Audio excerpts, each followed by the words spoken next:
Hello student, welcome to Hindi board academy. आइए discuss करते हैं पीरियोडिक टेबल के बारे में। तो अभी तक पीरियोडिक टेबल में ऑफिशियली 118 एलिमेंट्स हैं जिनको मान्यता प्राप्त है। जैसे एक नंबर पे हाइड्रोजन है, दो नंबर पर हीलियम है, ऐसे ही 118 नंबर पे UuO है, अनन ऑक्टीबियम। तो इसमें कुछ मेटल्स हैं, कुछ नॉन मेटल्स हैं, कुछ मेटेलॉइड्स हैं। पहले इनको ही देखते हैं। 118 एलिमेंट्स में कितनी धातुएं हैं, कितनी उपधातुएं हैं और कितनी अधातुएं हैं। तो धातु बोले तो टोटल 118 एलिमेंट्स में 91 मेटल्स हैं। अधातुएं कितनी है? 20। एंड उप धातुएं कितनी है? 7 है। इनको अगर ऐड करेंगे तो 118 हो जाएगा। उप धातुओं को याद करने की एक बेहतरीन तरीका है कि बासीजी सब्बास टीपो, यानी कि boron, silicon, germanium, antimony, arsenic, tellurium and polonium. इसके बाद इस पीरियोडिक टेबल को ब्लॉक्स में बांटा गया है। जैसे ये 1 से लेके 2 तक, इनको बोलते हैं एस ब्लॉक। यहाँ से यहाँ तक ये है एस ब्लॉक। बीच में ये है डी ब्लॉक और ये है पी ब्लॉक। यानी कि 3 से लेके 12 तक जो ग्रुप है उनको डी ब्लॉक। बाकी ये कितने हैं? 13 से लेके 18 तक, इनको बोलते हैं पी ब्लॉक। एस और पी ब्लॉक को मिला के बोलते हैं रिप्रेजेंटेटिव एलिमेंट्स, यानी कि जो प्रतिनिधित्व करते हैं पीरियोडिक टेबल का। और ये डी क्या है बीच में? ये एक पुल बन रहा है, इसीलिए इनको ब्रिज एलिमेंट बोलते हैं। तत्व है उनको बोलते हैं ब्रिज एलिमेंट, यानी सेतु तत्व, जो एक पुल का निर्माण करते हैं एस और बी के बीच में। पूछा जाता है एग्जाम में कि सेतु तत्व किन्हें बोलते हैं, तो डी ब्लॉक के एलिमेंट्स को। रंगीन आयन कौन बनाते हैं? यही डी ब्लॉक वाले। पूछा था रंगीन ब्लॉक कौन से तत्व बनाते हैं, तो डी ब्लॉक के जो तत्व होते हैं वो रंगीन आयन बनाते हैं। याद रखिए, मोस्ट इंपॉर्टेंट। उसके बाद इसमें कुछ पीरियड्स हैं, 36 पंक्तियां हैं, उनको बोलते हैं पीरियड्स। जैसे एक पीरियड ये, दूसरा, तीसरा, चौथा, पांचवा, छठा और सातवां। ये दो तो डी ब्लॉक से ही निकाले गए हैं, इनको बोलते हैं एफ ब्लॉक। तो 7 आवर्त हैं।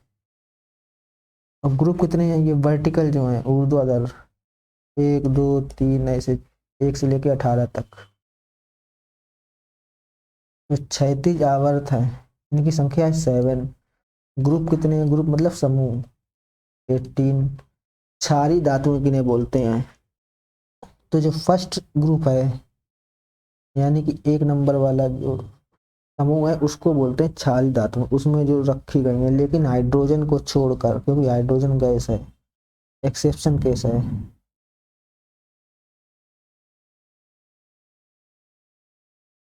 क्षारी मृदा धातुएं किन्हें कहते हैं? तो नंबर 2 जो ग्रुप है उसको बोलते हैं क्षारी मृदा धातुएं। संक्रमण तत्व किन्हें बोलते हैं? जो रंगीन आयन बनाते हैं, यानी कि डी ब्लॉक को बोलते हैं संक्रमण तत्व। डी ब्लॉक में जो एलिमेंट रखे गए हैं उनको बोलते हैं संक्रमण तत्व। अंतः संक्रमण तत्व किन्हें बोलते हैं? एफ ब्लॉक के जो एलिमेंट हैं। ध्यान रखिएगा, हल्की सी मिसअंडरस्टैंडिंग क्वेश्चन गलत करवा सकती है। अंतः संक्रमण तत्व तो एफ ब्लॉक, संक्रमण तत्व तो डी ब्लॉक। प्रतिनिधि तत्व जो रिप्रेजेंट करते हैं पीरियोडिक टेबल को, यानी कि एस ब्लॉक और पी ब्लॉक को मिलाकर बोला जाता है रिप्रेजेंटेटिव एलिमेंट्स। एस ब्लॉक और पी ब्लॉक में जो तत्व रखे गए हैं उनको कंबाइंडली क्या बोला जाता है? Representative elements. हाइड्रोजन तत्व किन्हें बोलते हैं? जो ग्रुप नंबर 17 है, जैसे फ्लोरीन, क्लोरीन, ब्रोमीन, आयोडीन, ये सब हाइड्रोजन तत्व हैं। ये जो दिखाई पड़ रहा है फ्लोरीन, क्लोरीन, ब्रोमीन, आयोडीन, ये सभी हाइड्रोजन तत्व हैं। अक्रिय गैस किन्हें बोलते हैं? सबसे लास्ट में फर्स्ट। ध्यान रखना, एफ ब्लॉक को परमाणु क्रमांक के अकॉर्डिंग डिस्ट्रीब्यूट किया गया है। परमाणु क्रमांक 57 से 71 और 89 से लेके 103, इनको बोलते हैं एफ ब्लॉक। तो 57 से लेके 71 है, इनको बोलते हैं लेंथेनाइट। और 89 से लेके 103 है एक्टिनाइट। इसके बाद सबसे हल्का तत्व, यानी तत्व की बात हो रही है, पूरे 118 में से काउंटिंग होगी। सबसे हल्का तत्व हाइड्रोजन। सबसे भारी तत्व कौन सा है? यूरेनियम सबसे हल्की धातु, लिथियम। ध्यान रखना धातु और तत्व जितने तत्व हैं तो धातुएं हैं। जब धातु की बात होगी तो 91 में काउंटिंग होगी, ध्यान रखना। सबसे भारी धातु कौन सी है? ऑस्मियम। ये धातु की बात हो रही है, तत्व में तो गैसें भी आ जाएंगी ना, इसलिए। अब द्रव धातु कौन सी है?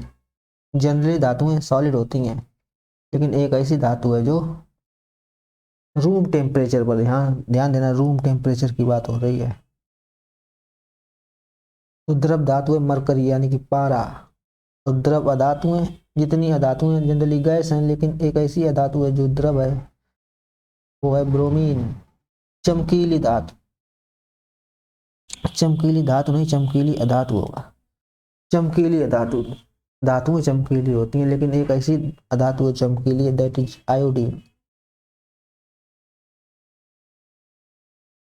भू प्रकृति पर पाया जाने वाला सर्वाधिक तत्व, यानी तत्व की बात हो रही है, तो ऑक्सीजन सबसे ज्यादा पाया जाता है। भू प्रकृति पर बात हो रही है, कुछ लोग कहेंगे नाइट्रोजन है, लेकिन वो भू प्रकृति में नहीं, वो एनवायरनमेंट में है। एनवायरनमेंट में नाइट्रोजन ज्यादा है। तत्व कैसे पाया जाता है? ऑक्सीजन कैसे? ऑक्सीजन गैस है, तो ऑक्सीजन है ओर के फॉर्म में ज्यादा होती है भू प्रकृति पर, जैसे Al2O3, SiO2, Fe2O3, इस फॉर्म में है ऑक्सीजन, तो भू प्रकृति पे पाया जाता है सर्वाधिक तत्व। और सर्वाधिक धातु कौन सी पाई जाती है? तो aluminium. Good conductor of electricity, सुचालक धातु कौन सी? सर्वाधिक सुचालक धातु, तो वो है सिल्वर। लेकिन ये कॉस्टली ज़्यादा, इसीलिए सिल्वर ज़्यादा यूज नहीं करते, इसके स्थान पर जो चीप है यानी कॉपर का यूज किया जाता है। लेकिन सर्वाधिक सुचालक पूछा जाए तो सिल्वर। फर्स्ट ग्रुप के जो एलिमेंट है इनके ऊपर चार्ज होता है +1, और जो सेकेंड ग्रुप है इनके ऊपर चार्ज होता है +2। थर्ड ग्रुप यहाँ +3 होता है, यहाँ +4, फिर उल्टी गिनती -3, -2, -1 एंड 0। ये चार्ज याद रखना है। और जब इनकी रिएक्शन इसके साथ होती है तो कलरलेस कंपाउंड बनते हैं, जिनमें कलर नहीं होता है। जैसे हाइड्रोजन की रिएक्शन जब, जैसे H2SO4, sulphuric acid, HCl, H2O, colourless बनाते हैं कंपाउंड ये। जब H ब्लॉक और P ब्लॉक की रिएक्शन होती है तब जनरली S ब्लॉक और P ब्लॉक के जो एलिमेंट है रिएक्ट होता है तो कलरलेस कंपाउंड बनता है। रंगीन तो ये बनाते हैं D ब्लॉक वाले। तो इन चार्ज का क्या यूज है? तो कंपाउंड कैसे फॉर्म होते हैं? जैसे सोडियम हाइड्रोक्साइड है, NaOH है, तो N एक वैलेंसी +1, OH की -1, तो ये एक दूसरे कैंसिल कर देंगे तो बनेगा NaOH। जैसे HCl, तो हाइड्रोजन पे चार्ज कितना? +1, क्लोरीन पे कितना? -1, तो ये कैंसिल आउट, तो HCl। जैसे बेरियम क्लोराइड, ये है बेरियम, तो ये किसमें? सेकेंड ग्रुप में। ये सेकेंड ग्रुप में जितने सबकी वैलेंसी है चार्ज है +2 होगा, फर्स्ट ग्रुप वाले की +1।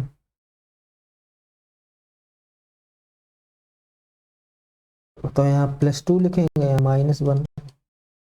अब इनको बैलेंस कैसे करेंगे? तो 2 का इंटू इसमें होगा, 1 का इंटू इसमें, तो BaCl2 बनेगा, बेरियम क्लोराइड।